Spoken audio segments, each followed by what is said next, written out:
everyone, and welcome to this live streamed event. We are so excited to start the Summer Solstice series, the longest day of the summer, coming up this weekend. And in this 1-hour virtual event, we'll be celebrating the poetry of Robert Burns, Scotland's national poet. And I've invited very special guest, R.H. Thomson. Also Robert, we call him Robert. And we're so grateful that he's able to join us live this evening for some poetry and musical excerpts. And I'm doing musical excerpts with some Scottish folk tunes, Johannes Brahms, Mendelssohn, Malcolm Arnold, and a little fun Led Zeppelin, a little improv you'll hear in the middle. So without further ado, I want to mention today's event, all funds are being raised for the Actors Fund of Canada. We have decided to partner with Actors Fund of Canada because we acknowledge that so many young actors, actresses, young Canadian entertainers have been severely affected by the pandemic, and there's simply no waiting. We must help them. The Actors Fund of Canada is a very established foundation throughout Canada. They also have an American branch, and we decided to use this national charity because they have a strong mission to ensure that Canadian entertainment professionals can maintain their health, dignity, and ability to work. They provide compassionate support for everyone working in theater, whether it's dance, music, live performance, as we're doing today. And since the beginning of the COVID-19 pandemic, literally hundreds of industry members have turned to their help, and they've raised $1.4 million as we're speaking now, and more counting.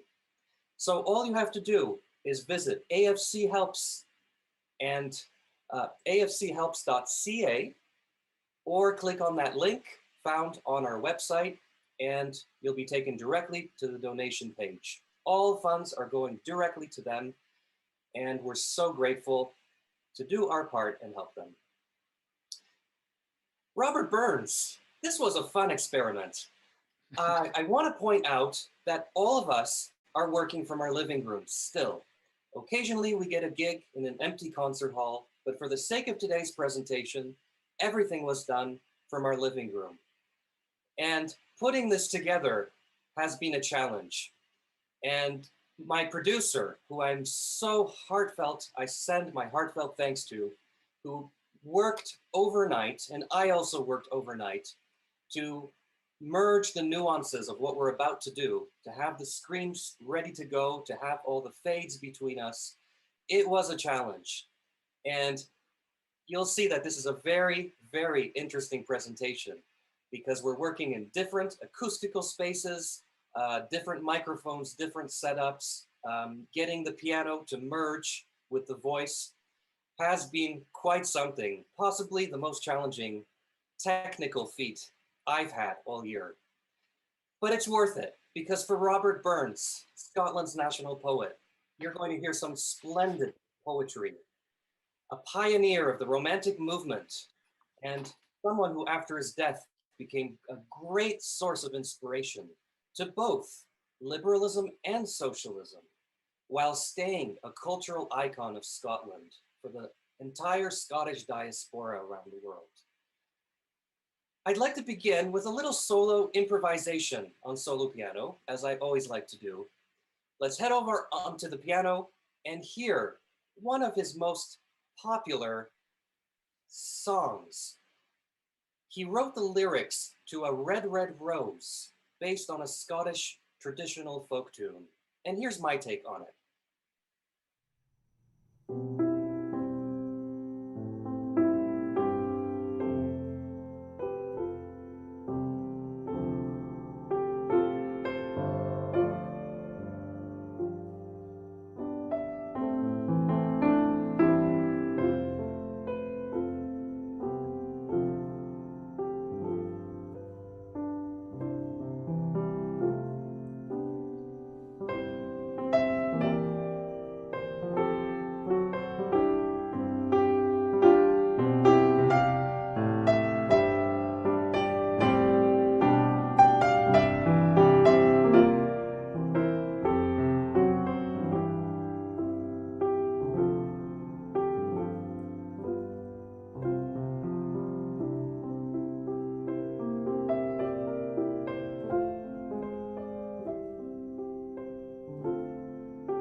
That was A Red, Red Rose,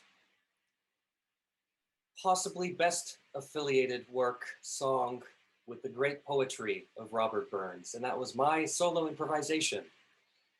And with that gorgeous music, I wanted to introduce our next guest, R.H. Thomson. Robert, we have not seen each other since 2019, when you did a splendid job at our music festival, the grand finale of the Collingwood Summer Music Festival. That was back in August of 2019. Since then, we've only contacted each other virtually. But anyone who is not familiar with Robert's work, his impressive career spans over 50 years, to which he has received many awards and nominations: Gemini Genie Awards, Governor General's Performing Arts Award, and most recently, Canadian Screen Award in 2018 for Best Supporting Actor in Drama, and with an E. So I'd like to introduce you, Robert. Thank you so much for joining us today. I so look forward to hearing your traditional Scottish dialect this evening as we plow our way through the poetry of Robert Burns. And first question to you, what was your first exposure, since your parents had come from Ayr, the very town where Robert Burns was born?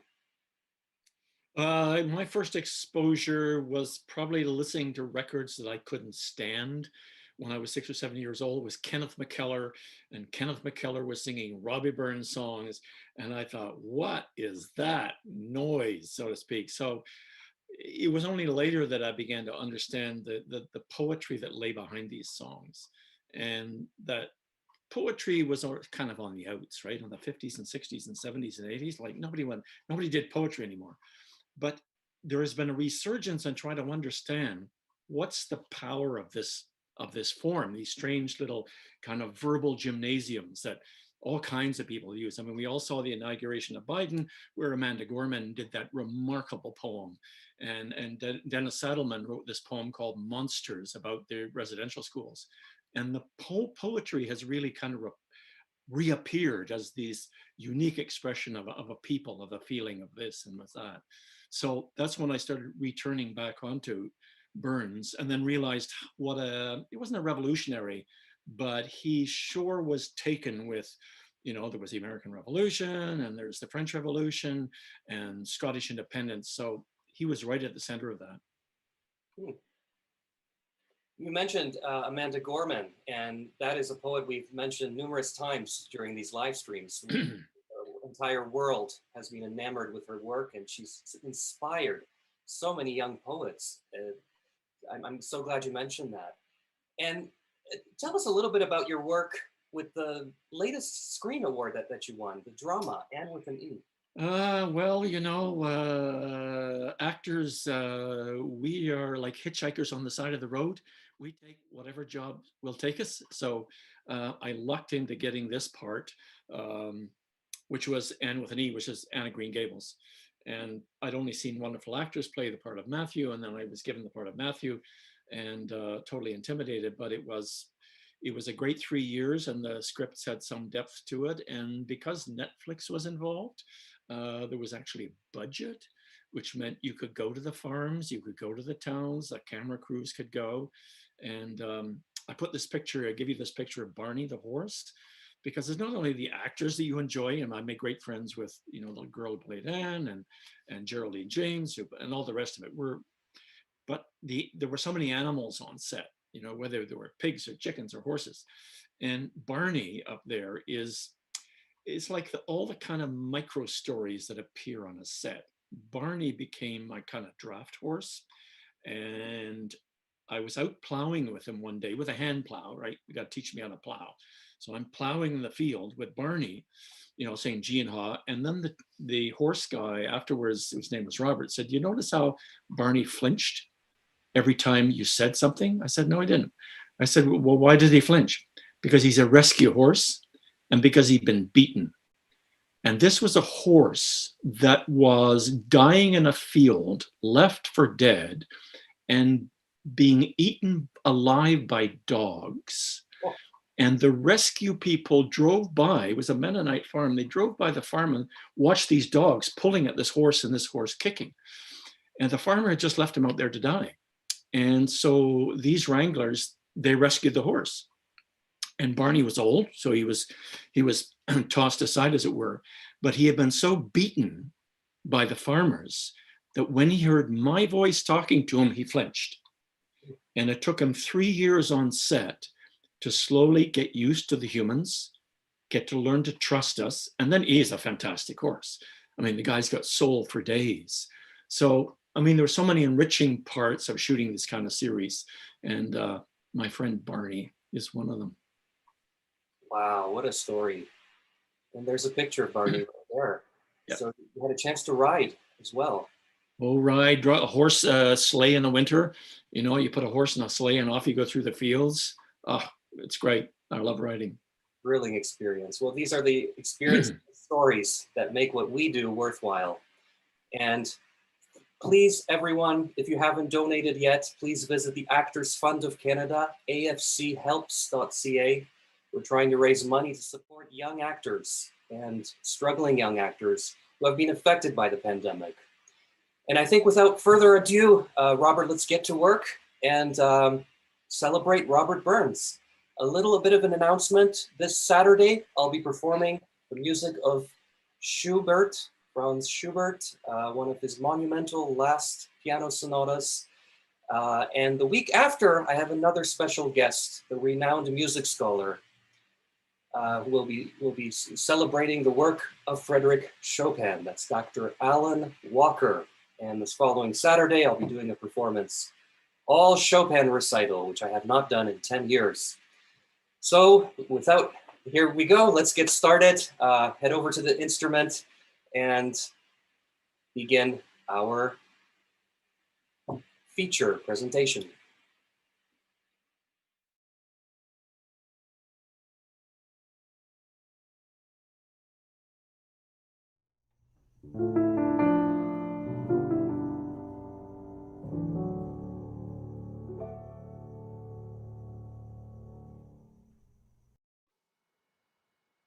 Shouting bullies leave the street and droopy neighbours me. Market day is wearing late and folk began to attack the gate. As we sat boozing in. I'm not sure if anyone understands any of that. That's Tam O'Shanter in the Scots language, so to speak. Burns is a poet of the people. So he wrote about the drinkers, the cobblers, the fishermen, the suitor Johnnies of the world, who is Tam O'Shanter's drinking companion. So this poem is called Tam O'Shanter. It's roughly the story of Ichabod Crane. Both stories are written at the same time. It's a ne'er-do-well. In this case, he's sitting in a pub. He's drinking himself crazy. There's a storm roaring outside, and he will have a number of encounters as he drunkenly rides his horse home that night. His horse is called Maggie. His friend is called Suitor Johnny. Two terms you should know: foo, drunk; drouthy, thirsty.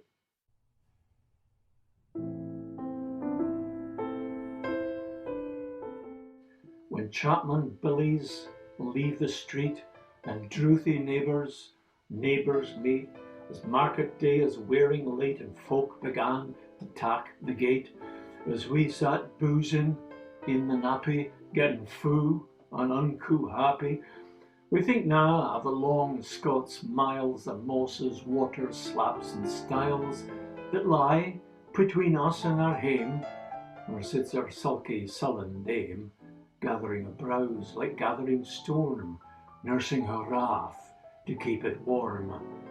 This truth, fond, honest, Tam O'Shanter, of he fry air, aye night that canter, all air, from where ne'er a town surpasses for honest men and bonny lasses.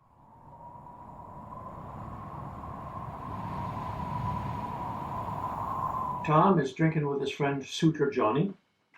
Storm is roaring outside. They're getting quite drunk. But to our tale. Market night. Tom, I got planted, unco right, fast by an ingle, blazing finely, fast by an ingle, close to the fire.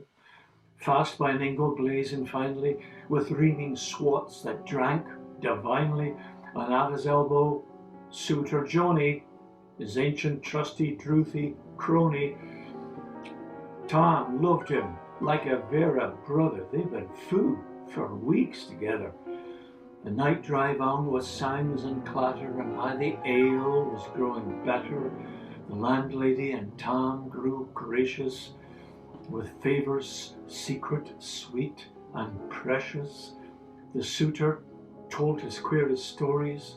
The landlord's laugh was ready chorus. The storm without might rear and rustle. Tom did not mind the storm. Ah, whistle.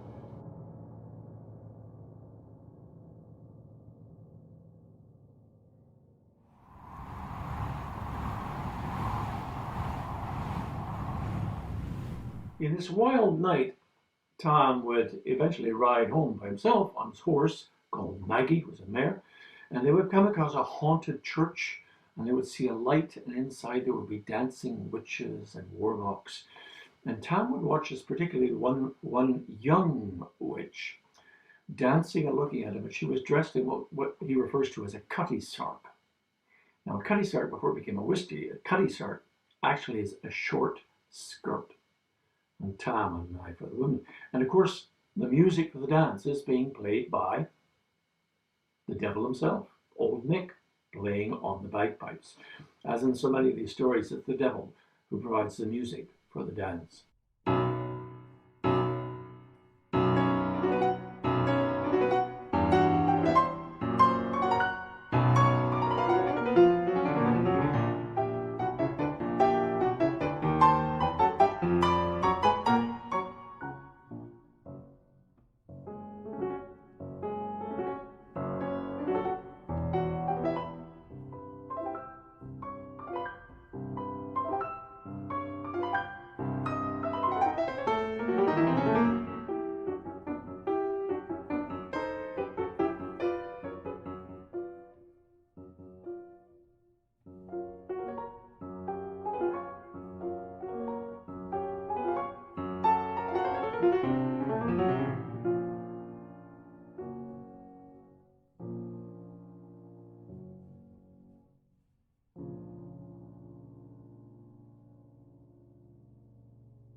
A winnock bunker in the east, and there sat Old Nick in form of a beast, a towsy, tyke, black, grim, large, to give them music was his charge. And there we'll leave Tom, and we'll pick him up later as his encounter with the cutty sark. We'll do that at the end.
Burns, independence, rights of women.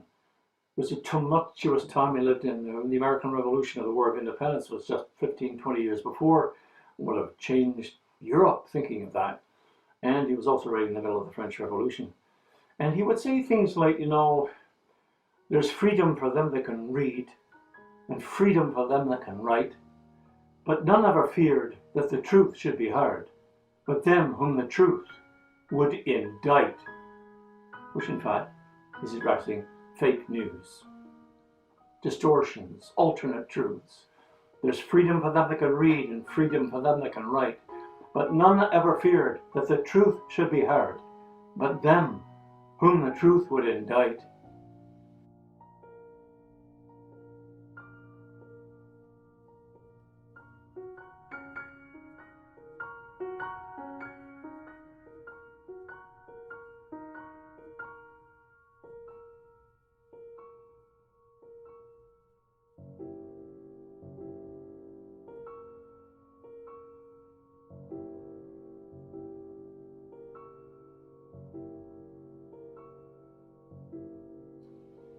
And then the rights of women.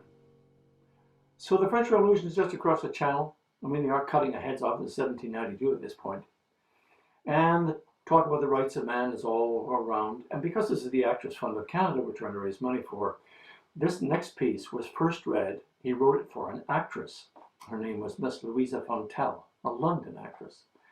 And she performed this in 1792. You can hear the echoes of the French Revolution.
Well, Europe's eye is fixed on mighty things, the fate of empires and the fall of kings, while quacks of state must each produce his plan, and even children lisp the rights of man.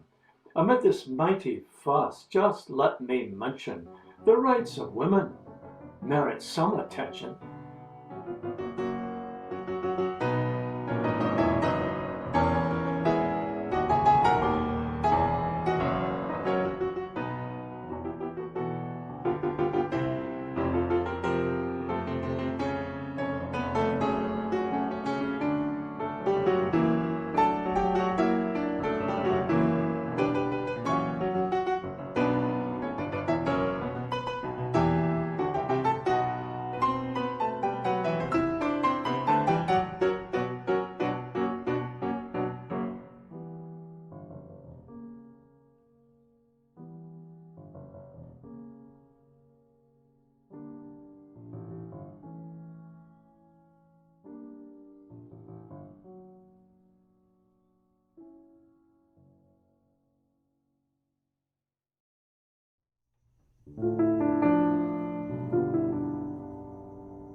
Burns, the Romantic, he wrote in the age of romance, at the beginning of the Romantic era. He loved many women, was loved, had children by many women, and he could write a poem. This one's called The Farewell to His Love, Nancy.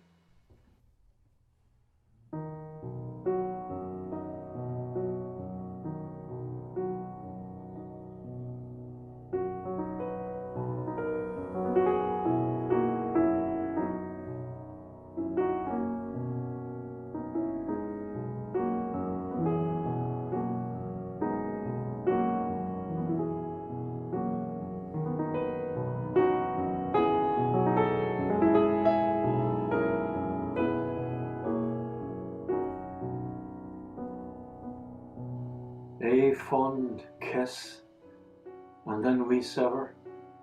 A farewell, alas, forever.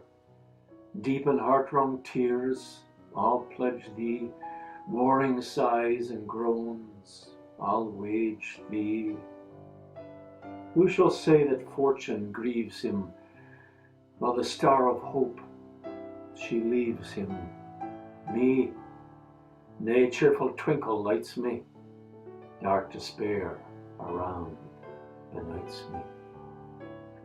I'll ne'er blame my partial fancy, for nothing could resist my Nancy. For to see her was to love her, love but her, and love forever. Had we never loved so kindly, had we never loved so blindly, never met nor never parted, we had never been broken-hearted. Fare thee weel, thou first and fairest, fare thee weel, thou best and dearest, thine be ilka joy and treasure, peace, enjoyment, love and pleasure. A fond kiss, and then we sever. A farewell, alas, forever. Deep in heart-wrung tears, I'll pledge thee. Warring sighs and groans, I'll wage thee.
Burns, the people's poet, the poet of the fishermen and the farmers and the mice and the toothaches and the suitor Johnnies of the world.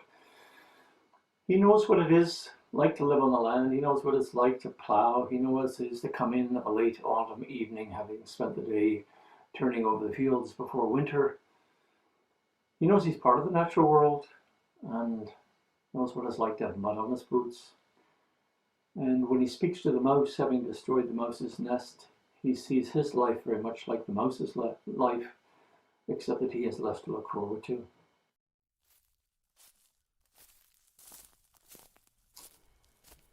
This is called To a Mouse on Turning Her Up in Her Nest with the Plough. Subtitle could be The Best Laid Plans of Mice and Men.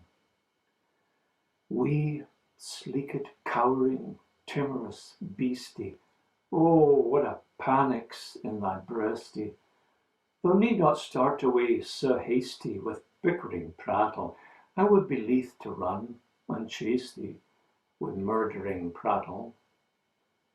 I am truly sorry that man's dominion hath broken nature's social union, and justifies that ill opinion which makes thee startle at me, thy poor earth-born companion and fellow mortal. Thy wee bit housie, too, in ruin, Its silly walls the winds are strewing, and nothing now but to build a new one of foliage green, and bleak December's winds ensuing, both bitter and keen. Thou saw the fields laid bare and waste, and weary winter coming fast, and cosy here beneath the blast thou thought to dwell, till crash, the cruel plough passed out through thy cell. But Mousie, thou art not alone. Improving foresight may be vain. The best laid plans, I'll do that verse again. But Mousie, thou art not alone. Improving foresight may be vain. The best laid schemes of mice and men gang after aye, and leave us naught but grief and pain for promised joy. Still, thou art blessed, compared with me. The present only toucheth thee, but och, I backward cast my eye on prospects drear, and forward, though I canna see, I guess and fear.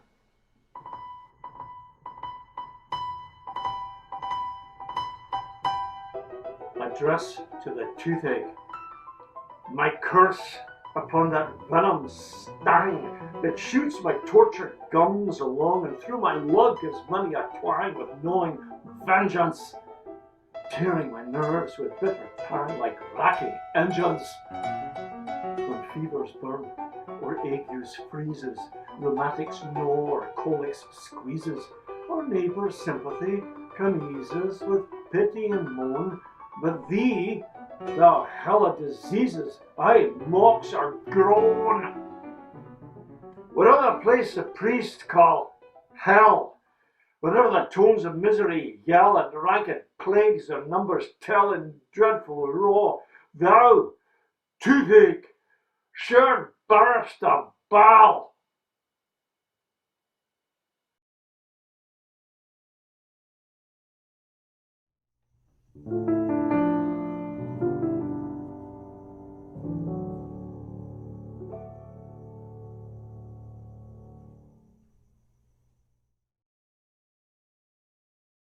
There's a witch called Nanny, and she sees Tom watching her dance. And Nanny, there's a line, she tosts her duties to the wark and ends up being scantily dressed, and hence the chase ensues. One word you should remember, Carlin is another word for witch. So they've just arrived outside this haunted church.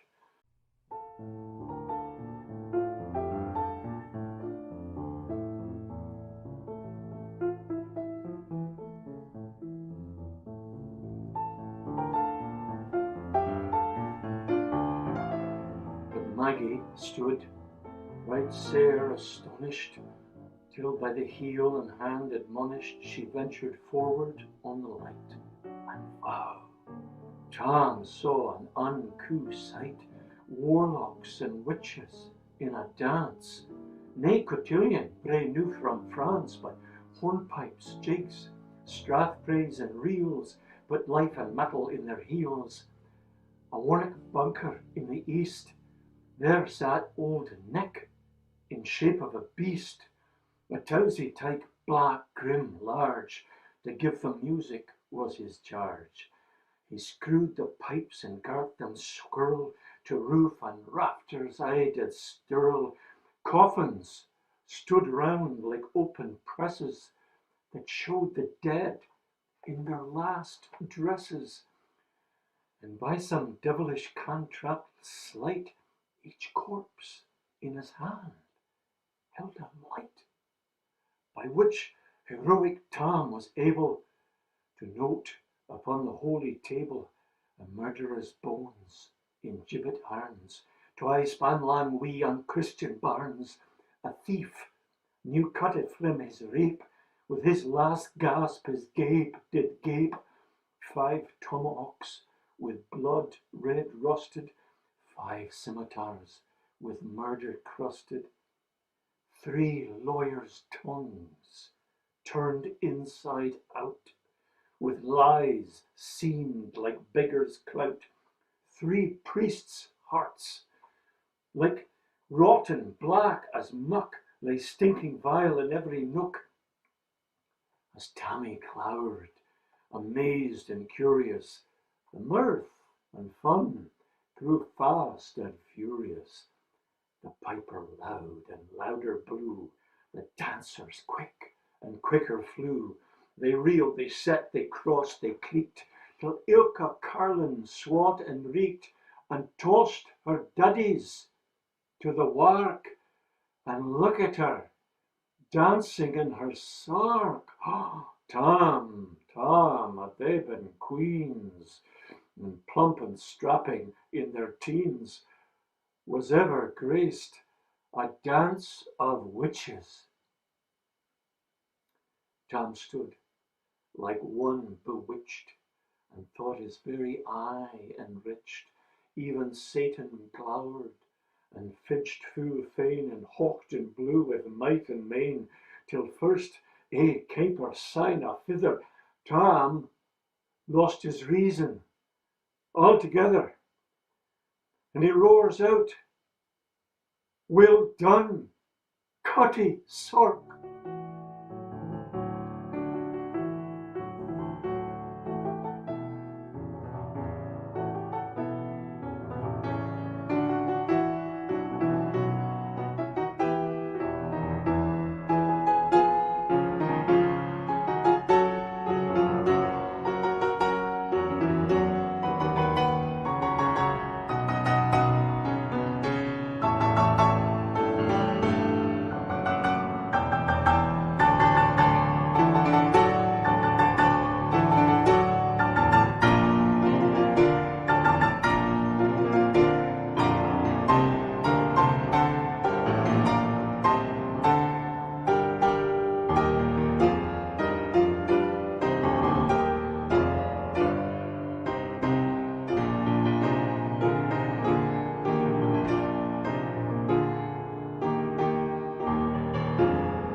And in an instant all was dark, and scarcely had he Maggie rallied, when out the hellish legion sallied, as bees buzz out with angry fyke, when plundering herds assail their byke, as eager runs the market crowd, when catch the thief resounds aloud, so Maggie runs, the witches follow, with many an eldrick screech and hollow.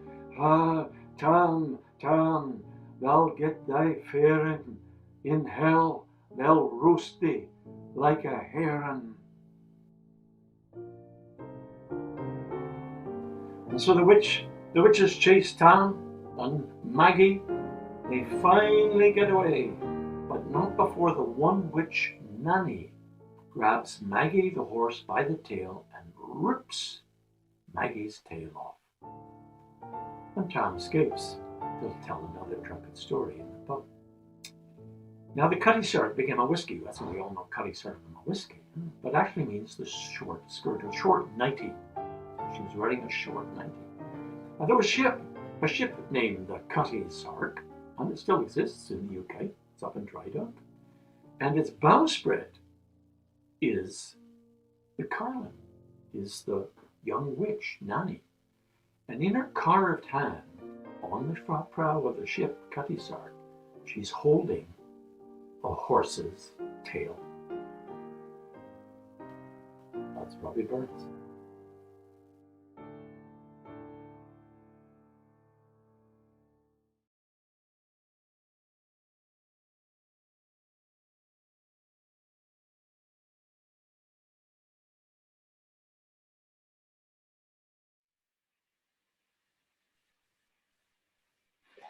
Thank you, Robert. What a journey that has been. Tom O'Shanter creeps me out to this day.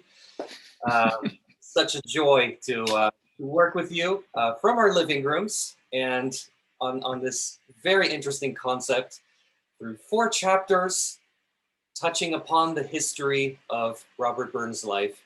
And I'm already looking at my iPad here, seeing a few great questions have come in. I do just want to make the last appeal for help to the Actors Fund of Canada. That's who we're raising money for, a national charity to help young, struggling Canadian entertainment professionals, gives them the support they need to continue their wonderful work. So simply visit afchelps.ca. And I would be remiss not to thank all the wonderful sponsors and donors who have made productions like this possible. First of all, our major partners, government funding by the Government of Canada, and 2 provincial grants. We're very grateful to Ontario Cultural Attractions Fund, Ontario Arts Council. We just received a regional grant from Simcoe County and the Regional Tourism Organization of number 7, affecting Bruce, Grey, Simcoe County, and the town of Collingwood for making this possible, making our festival possible, and keeping wonderful virtual events like this free of charge. I thank our wonderful corporate sponsors, each of who have given a sum of money to ensure our artists are paid fairly at each event this summer.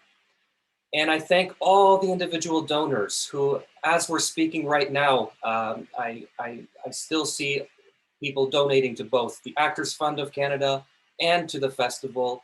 I can't thank you enough for supporting us, supporting our cause. Let's take a look at some of these questions now.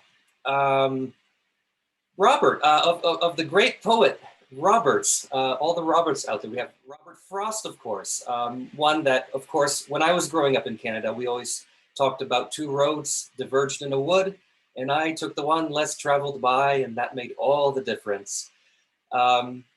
Robert Burns, of course, we celebrated, and both were seen as poets of the common man.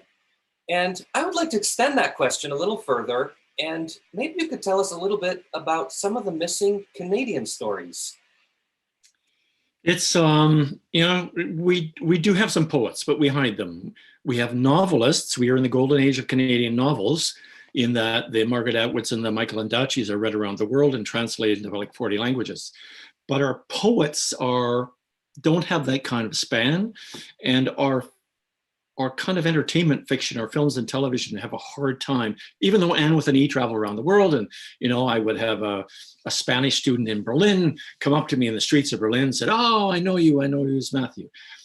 We somehow hide our Canadian stories under a basket. I mean, we live next to the United States that is supremely confident in telling its own stories. You know, our airwaves are full of British stories. I mean, turn on the television, Britain is fantastic at telling their own stories. We're not, and I don't know what that is in our character. I don't know if it's a kind of hubris we don't have, or a kind of pride we don't have, or but we do have these incredible storytellers. So maybe we're washed out by popular culture from the States. I don't know. But that's why we need to support. I mean, that's why Bill C-10 is so important. We have to continually support them and keep these great writers and poets from going to live in Paris or New York or Los Angeles or something. So it's a long haul, but we're doing it. I'm hoping that the resurgence or the reemergence of a vibrant Indigenous spirit will actually start to fill in a lot of that and maybe give us more confidence to move forward. Interesting. On the topic of support, I see another question has come in here. Will CBC play Glory Enough for All? And Those Who Lived 1988, that was a television movie directed by Eric Till. What's going on with that? Winner of 9 1989 Gemini Awards. Will that be back? Call the CBC. This is the 100th anniversary of the discovery of insulin in Toronto by 2 guys, Banning and Best. They won the Nobel Prize. This is a 4-hour mini-series, played in the States, played in the UK, played here. And CBC is just kind of not showing it. You go, wait a minute. Well, talk about hiding your Canadian stories under a bushel. I mean, these guys in 1921-22 came up with this remarkable discovery, which was, in fact, the first miracle drug. Because never before had we had a drug where if you took it on Monday, by Tuesday, you were getting better. We never had that. And diabetes, juvenile diabetes was decimating young people. And the only treatment for diabetes at the time was to starve them. So you had all these emaciated kids slowly being starved because they would live longer if they were starved, so to speak. And when Banting and Best discovered insulin, the world flocked to Toronto to get this insulin. So CBC, come on, show it. And I'm just saying to all the viewers, call your CBC, say, show that program again. I don't have a vested interest. I did play Banting, but come on, I'm not a vested interest here. Only the star role. Thank you, Robert, so much for taking the time to join us today. It's been a privilege working with you. I can't wait to work again in a more familiar environment, that is the concert hall. And thank you, our wonderful public, for joining us today. See, our last comment is coming from Rosalind. Fabulous, beautifully curated and performed. The music readings, photography, historical, cultural insights made for a great evening. Thank you, Daniel R.H. Thomson and Robert Burns. And on that wonderful note, thank you, Rosalind, for that wonderful compliment. And I hope you've enjoyed this evening. Please join me this Saturday for a virtual piano recital, and next week for my next guest, Dr. Alan Walker.